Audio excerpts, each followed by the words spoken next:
Bismillahirrahmanirrahim. Assalamualaikum warahmatullahi wabarakatuh. Selamat pagi pada rekan-rekan mahasiswa. Berjumpa kembali di mata kuliah Matematika Bisnis, yang mana sebelumnya kita di pertemuan pertama, ya, ini adalah pertemuan kedua. Ya, di pertemuan pertama kita sudah mempelajari tentang sistem penggajian, gitu ya. Jadi diharapkan nanti setelah kita mempelajari sistem penggajian, kita mampu menghitung, ya, bagaimana cara metode menghitung gaji, kemudian macam-macam gaji, ada gaji kotor, gaji bersih, kemudian ada potongan, kemudian ada komisi, bonus, dan lain sebagainya. Nah, saudara-saudara sekalian, di pertemuan kedua ini kita akan mempelajari atau membahas tentang depresiasi, ya, depresiasi atau penyusutan seperti itu. Ya. Nah, penyusutan ini ya merupakan sebuah biaya, ya, biaya penyusutan yang yang melekat kepada seluruh aktiva tetap seperti itu, ya. Nah, adapun buku yang kita pakai adalah Rudi Badruddin, karya Rudi Badruddin Al-Ghifari, ya, Matematika Bisnis, edisi pertama. Baik, kelas, sebelum kita mulai, ya, mata kuliah ini, mari bersama-sama kita mengucapkan lafaz basmalah. Bismillahirrahmanirrahim. Kita mulai saja. Ini adalah pengertian depresiasi, ya, dan nilai sisa.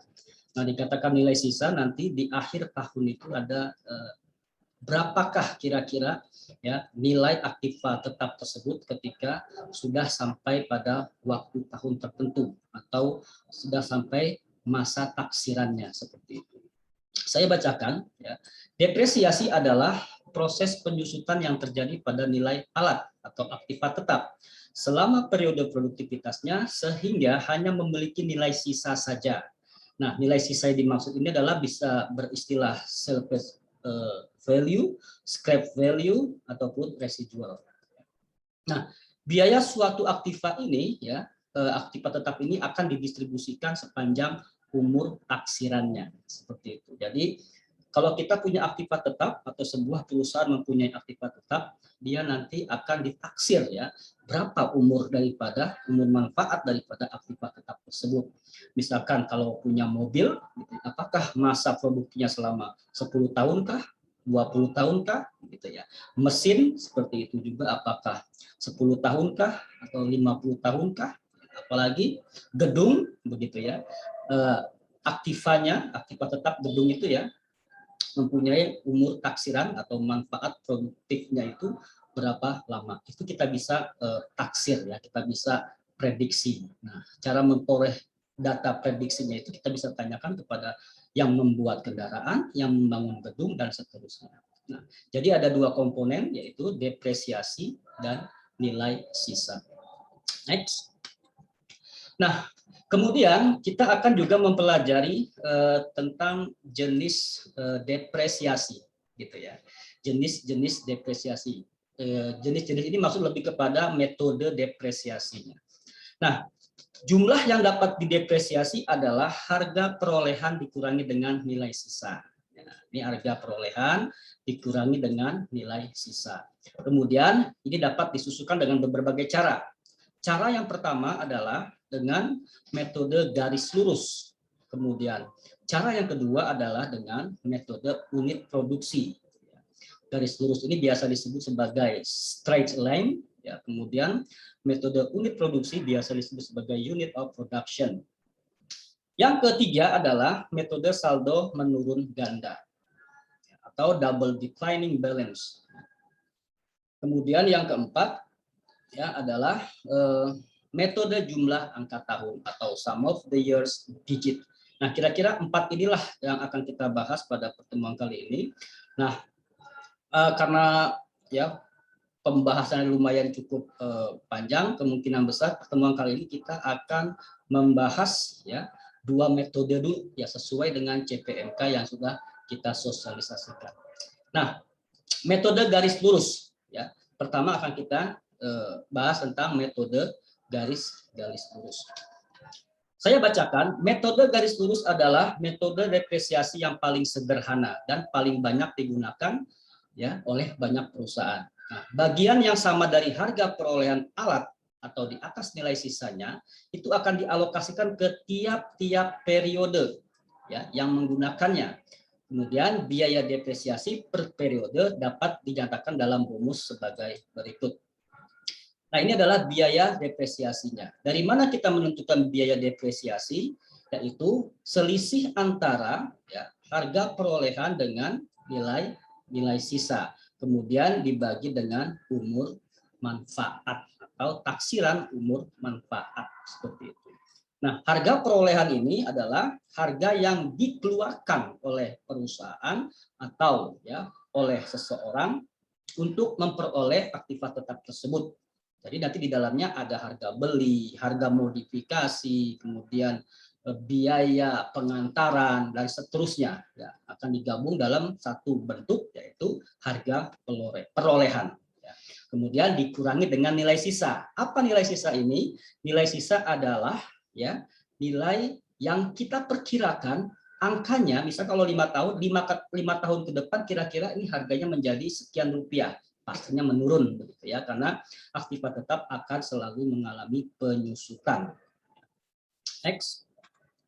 Contoh, baik kita langsung ke contoh ya. Perhitungan metode garis lurus. Jika ya perolehan harga mesin Rp1.700.000, kemudian nilai sisanya Rp200.000 ya.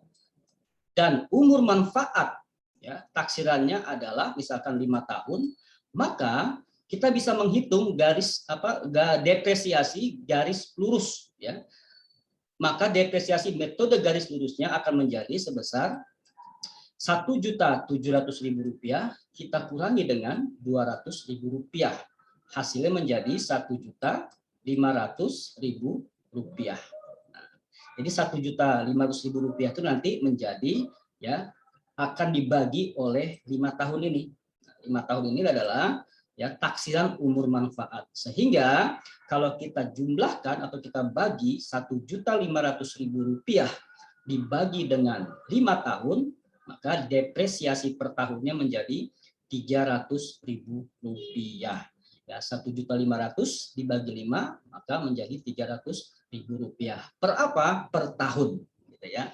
Jadi ada kenapa per tahun? Karena di sini adalah 5 tahun. Nah, ini sangat sederhana sekali ya saudara-saudara untuk mencari besaran depresiasi kendaraan tersebut atau mesin tersebut ya dalam jangka waktu satu tahun.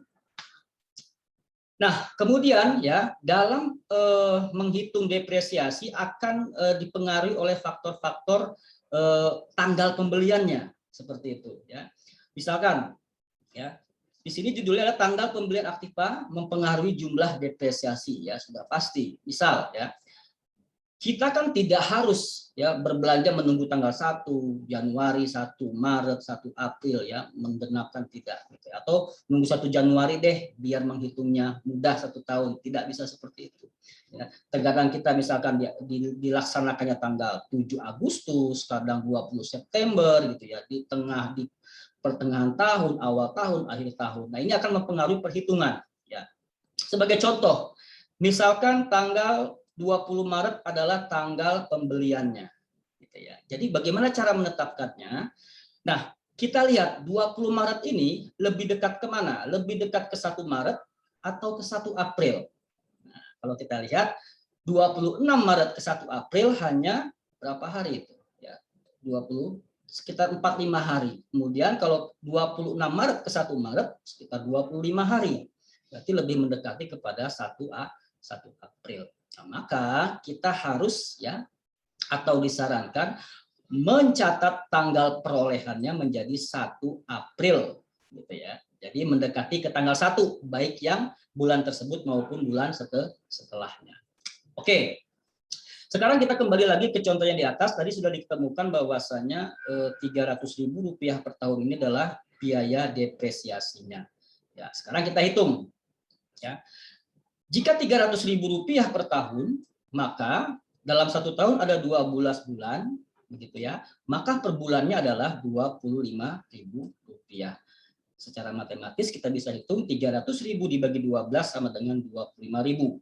Artinya ya Rp25.000 per bulan. Tahunnya kita hapus ya, kita hilang tinggal bulannya gitu ya. Jadi Rp25.000 per bulan. Oke. Ya, kita simpan 25.000 per bulan. Nah, kapan kita beli? Nah, kita tadi beli 1 April. Kita beli 1 April sehingga 1 April di tahun tersebut, tahun berjalan sampai tanggal 31 Desember dapat berapa bulan? Kita hitung ya, April, Mei, Juni, Juli, Agustus, September, Oktober, November, Desember. Dapat 9 bulan. Dapat 9 bulan. Sehingga di tahun pertama itu enggak genap 12 bulan, tapi hanya 9 bulan. Maka kita kalikan saja tadi, per bulannya 25.000 dikalikan 9 bulan. Sehingga depresiasi untuk tahun pertama itu hanya sebesar Rp225.000 untuk tahun pertama. Loh, kenapa seperti itu, Pak? Karena pembeliannya, harga perolehannya adalah 1 April. Gitu ya. Berarti yang Maret, Februari, Januari belum kita hitung karena belum terjadi pembelian atau belum terbentuk harga perolehan. Baik, kemudian berapa tahun kedua sampai kelima? Nah, ini tahun kedua dan tahun kelima ini maka kita hitung utuh. Ya, kita hitung full yaitu Rp300.000 per tahun. Nah, ini pun kalau ya mesin tersebut ya dijual, gitu. Berarti sudah kita ambil nilai bukunya di tahun terjual tersebut. Kalau nanti sampai 5 tahun sesuai dengan umur taksiran, maka nilai sisanya akan sama dengan nilai sisa yang sudah kita taksir sebelumnya, yaitu Rp200.000. Seperti itu ya. Nah, baik, saya rasa sudah paham ya. Next, kemudian menghitung nilai buku. Nah, ini nilai buku ya, nilai yang ada ya dalam pencatatan untuk menghitung biaya depresiasi. Misalkan jika mesin yang dibeli pada tanggal 26 Maret, maka nilai bukunya pada akhir tahun pertama 31 Desember berapa? Nah, itu ya. Di tahun pertama kendaraan atau mesin tersebut dibeli. Nah, sekarang kita hitung. Tadi kita harga perolehannya adalah Rp1.700.000. Depresiasi pertama itu hanya Rp225.000. Nah, sehingga dikurangi ya nilai tersebut menjadi Rp1.475.000. Ya, ini adalah nilai buku ya, nilai buku daripada ya aset mesin tadi.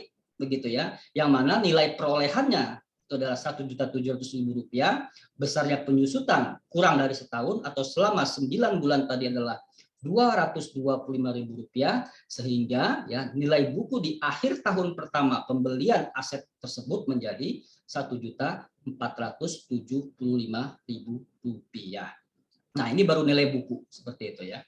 Nah, maksudnya apa makna nilai buku tersebut ya? Artinya mesin tersebut kita belinya Rp1.700.000. Seandainya tahun tersebut di akhirnya mau dijual lagi tuh mesin. Ya, kan nggak mungkin kita jual Rp1.700.000 ya. Rp1.700.000 dengan harga perolehannya. Pasti orang mengatakan, lah ini kan sudah second, sini kan sudah dipakai, sudah bekas dan lain sebagainya.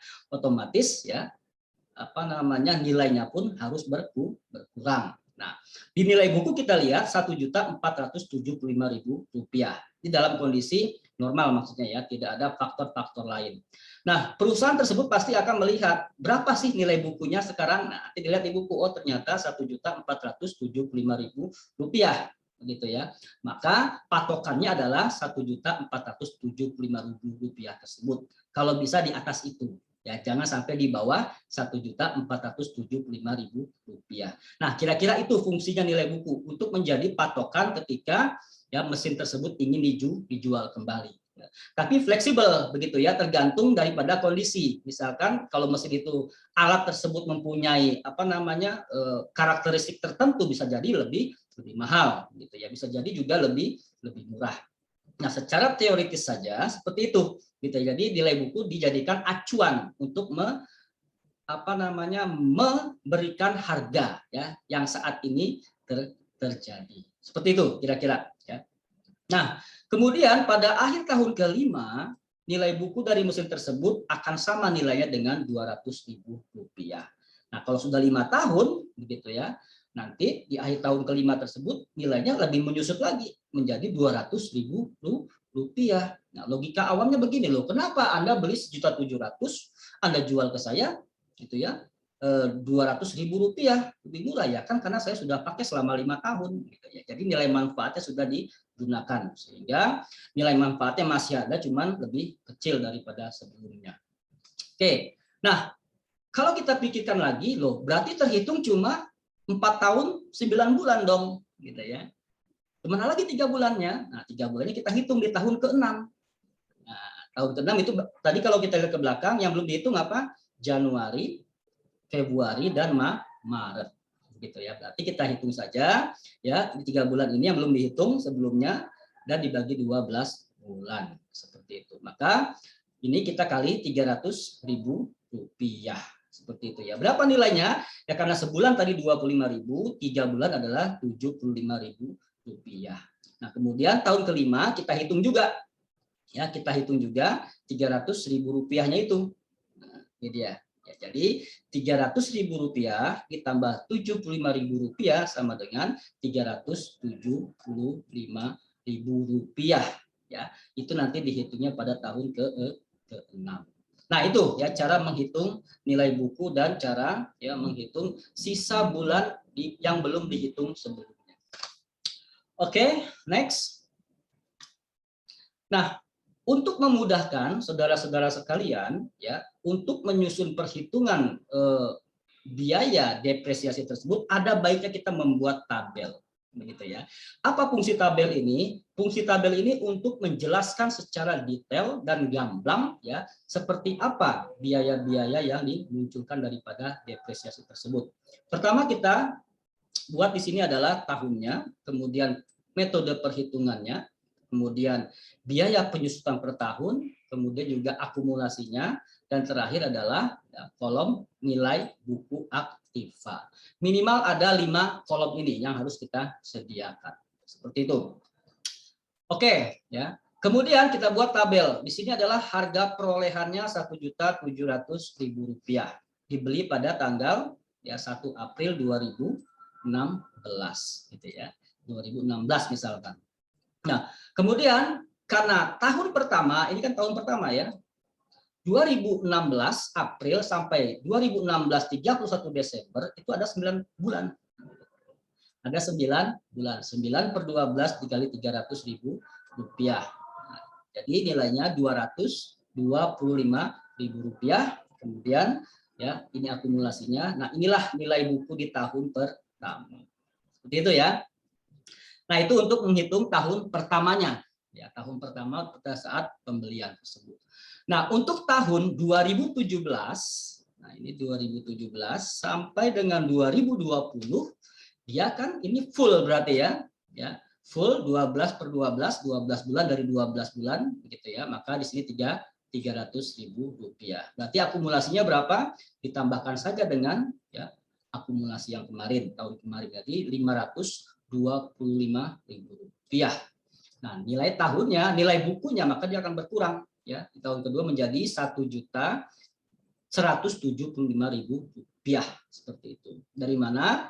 Dihitung dari ya Rp1.475.000 dikurang Rp300.000 seperti itu. Dan seterusnya ya, ini sama, ini sama, ini sama. Ini 300 juga per tahun, 300.000 juga, 300.000 juga. Nah, ini akumulasinya ya. Ini tambah ini, hasilnya ini gitu ya. Kemudian 825.000 ditambah 300.000 hasilnya ini dan seterusnya sampai ya Rp1.425.000. Nah, ini sudah 5 tahun.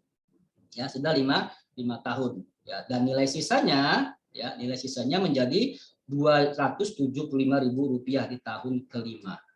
Nah, tapi kita ingat, nanti dulu Ya, kita beli kemarin bulan apa ya? Nah, kita beli bulan 1 April ya. Atau kita ingat, oh harga perolehannya kapan ya? Harga perolehannya adalah 1 April. Maka Maret, Februari dan Januari 2016 belum dihitung. Gitu. Maka kita bisa hitung dia di tahun ke-6. Ya, yaitu pada tanggal 31 Maret, itu 1 Januari ya, kemudian sampai dengan 31 Maret adalah 3 bulan. Maka sisanya adalah menjadi ya Rp75.000 yang belum kita hitung biaya penyusutannya. Nah, sehingga total akumulasi biaya penyusutannya menjadi Rp1.500.000. Nah, kemudian kalau kita lihat nilai sisanya menjadi Rp200.000. Nah, nilai sisa ini sama dengan yang ada di rumus yang di soal tadi. Taksiran nilai sisanya menjadi Rp200.000. Nah, itu ya saudara-saudara cara menghitung depresiasi dengan metode pertama, yaitu metode garis lurus. Ini adalah metode yang paling mudah dan biasa juga banyak digunakan oleh para akunting ya untuk menghitung biaya penyusutan daripada pipa tetap. Baik ya. Silakan kalau ada pertanyaan ya langsung diinterupsi saja. Baik, kalau tidak ada kita langsung ke metode yang kedua. Nah, sekarang adalah metode unit produksi. Nah, jadi ada istilah metode unit produksi. Apa itu? Metode ini digunakan pada suatu peralatan yang masa penggunanya tidak menentu dalam setiap tahunnya. Contoh, misalkan mesin atau kendaraan pengangkutan logging atau kayu, begitu ya. Kemudian penggunaannya misalkan 200 hari dalam setahun misalkan, atau 230 hari dalam setahun, atau 160 hari dalam setahun dan sebagainya, atau bisa memproduksi sekian ton dalam setahun dan seterusnya. Range waktu tetap 1 tahun gitu ya.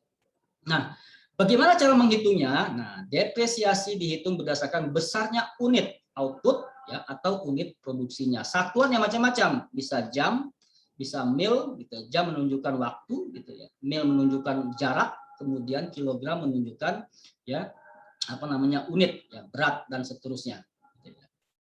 Oke, next. Nah, ini rumusnya ya. Rumusnya adalah ya, depresiasi per unit dulu kita cari. Seperti biasa, ini harga perolehan dikurangi dengan nilai sisa. Nah, ini unit produksinya gitu ya. Unit produksi satunya macam-macam, bisa jam, bisa jarak ya, yaitu kilometer atau mil, bisa juga berat misalkan kilogram dan seterusnya. Nah, kemudian dikalikan dengan pemakaian gitu ya. Depresiasi per unit dikalikan dengan pemakaian, sehingga nanti kita lihat ya, sama juga rumusnya dengan yang dengan sebelumnya, tapi di sini umur taksirannya dalam bentuk unit gitu ya, nggak dalam 5 tahun 10 tahun enggak, tapi dalam bentuk unit. Nah, untuk lebih mempermudah, mari kita lihat contoh sebagai berikut. Nah, contoh perhitungan metode unit produksi.